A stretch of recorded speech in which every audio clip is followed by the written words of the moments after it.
श्री जगन्नाथ के मंदिर में छुआछात प्रारंभ से ही नहीं है। कुछ दिन पश्चात जिस पांडे ने प्रभु कबीर जी को शूद्र रूप में धक्का मारा था उसको कुष्ठ रोग हो गया। सर्व औषधि करने पर भी स्वस्थ नहीं हुआ। कुष्ठ रोग का कष्ट अधिक से अधिक बढ़ता ही चला गया। सर्व उपासनाएं भी की, श्री जगन्नाथ जी से रो रो कर संकट निवारण के लिए प्रार्थना की, परंतु सर्व निष्फल रही। स्वप्न में श्री कृष्ण जी ने दर्शन दिए तथा कहा, पांडे, उस संत के चरण धोकर चरणामृत पान कर जिसको तूने मंदिर के मुख्य द्वार पर धक्का मारा था, तब उसके आशीर्वाद से तेरा कुष्ठ रोग ठीक हो सकता है, यदि उसने तुझे हृदय से क्षमा किया तो, अन्यथा नहीं। मरता क्या नहीं करता। वह मुख्य पांडा सवेरे उठा, कई सहयोगी पांडों को साथ लेकर उस स्थान पर गया जहां पर प्रभु कबीर शूद्र रूप में विराजमान थे। आप सुन रहे हैं जगत गुरु तत्वदर्शी संत रामपाल जी महाराज द्वारा लिखित पुस्तक ज्ञान गंगा का पेज नंबर 238। जो ही पांडा प्रभु के निकट आया तो परमेश्वर उठकर चल पड़े तथा कहा, हे पांडा, मैं तो अछूत हूँ, मेरे से दूर रहना, कहीं आप अपवित्र न हो जाएं। पांडा निकट पहुँचा परमेश्वर और आगे चल पड़े। तब पांडा फूट फूट कर रोने लगा तथा कहा, परवरदिगार, मेरा दोष क्षमा कर दो। तब दयालु प्रभु रुक गए। पांडे ने आदर के साथ एक स्वच्छ वस्त्र जमीन पर बिछाकर प्रभु को बैठने की प्रार्थना की। प्रभु उस वस्त्र पर बैठ गए। तब उस पांडे ने स्वयं चरण धोए तथा चरणामृत को पात्र में वापस डाल लिया। प्रभु कबीर जी ने कहा, पांडे, 40 दिन तक इसे पीना भी तथा स्नान करने वाले जल में कुछ डालकर स्नान करते रहना। 40वें दिन तेरा कुष्ठ रोग समाप्त होगा। तथा कहा कि भविष्य में भी इस जगन्नाथ जी के मंदिर में किसी ने छुआछात किया तो उसको भी दंड मिलेगा। सर्व उपस्थित व्यक्तियों ने वचन किए कि आज के बाद इस पवित्र स्थान पर कोई छुआछात नहीं की जाएगी। विचार करें, हिंदुस्तान का एक ही मंदिर ऐसा है जिसमें प्रारंभ से ही छुआछात नहीं रही है। मुझ दास को भी उस स्थान को देखने का अवसर प्राप्त हुआ। कई सेवकों के साथ उस स्थल को देखने के लिए गया था कि कुछ प्रमाण प्राप्त करूं। वहां पर सर्व प्रमाण आज भी साक्षी मिले। जिस पत्थर यानी चौरा पर बैठकर कबीर परमेश्वर जी ने मंदिर को बचाने के लिए समुद्र को रोका था, वह आज भी विद्यमान है।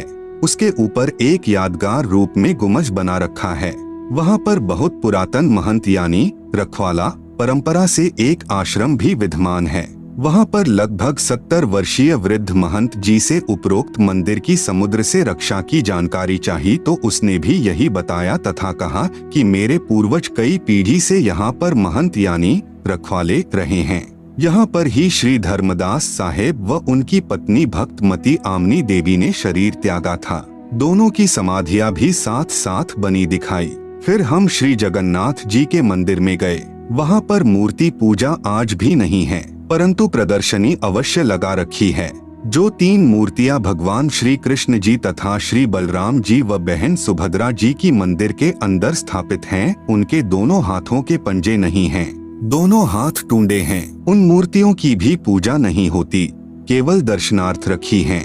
वहाँ पर एक गाइड पांडे से पूछा कि सुना है कि यह मंदिर 5 बार समुद्र ने तोड़ा था, पुनर्बनवाया था। समुद्र ने क्यों तोड़ा? फिर किसने समुद्र को रोका? पांडे ने कहा, इतना तो मुझे पता नहीं, यह सर्व कृपा जगन्नाथ जी की थी, उन्होंने ही समुद्र को रोका था। सुना तो है कि समुद्र ने 3 बार मंदिर को तोड़ा था। मैंने फिर प्रश्न किया कि प्रथम बार ही क्यों न समुद्र रोका प्रभु ने? पांडे ने उत्तर दिया कि लीला है जगन्नाथ की। मैंने फिर पूछा कि इस मंदिर में छुआछात है या नहीं? उसने कहा, जब से मंदिर बना है यहाँ कोई छुआछात नहीं है।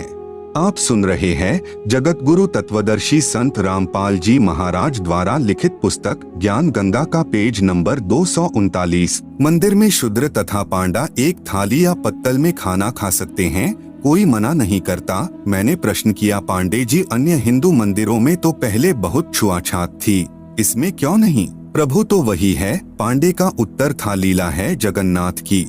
अब पुण्यात्माएं विचार करें कि सत को कितना दबाया गया है। एक लीला जगन्नाथ की कहकर पवित्र यादगारें आदरणीय हैं, परंतु आत्म कल्याण तो केवल पवित्र गीता जी व पवित्र वेदों में वर्णित तथा परमेश्वर कबीर जी द्वारा दिए तत्व ज्ञान के अनुसार भक्ति साधना करने मात्र से ही संभव है। अन्यथा शास्त्र विरुद्ध होने से मानव जीवन व्यर्थ हो जाएगा।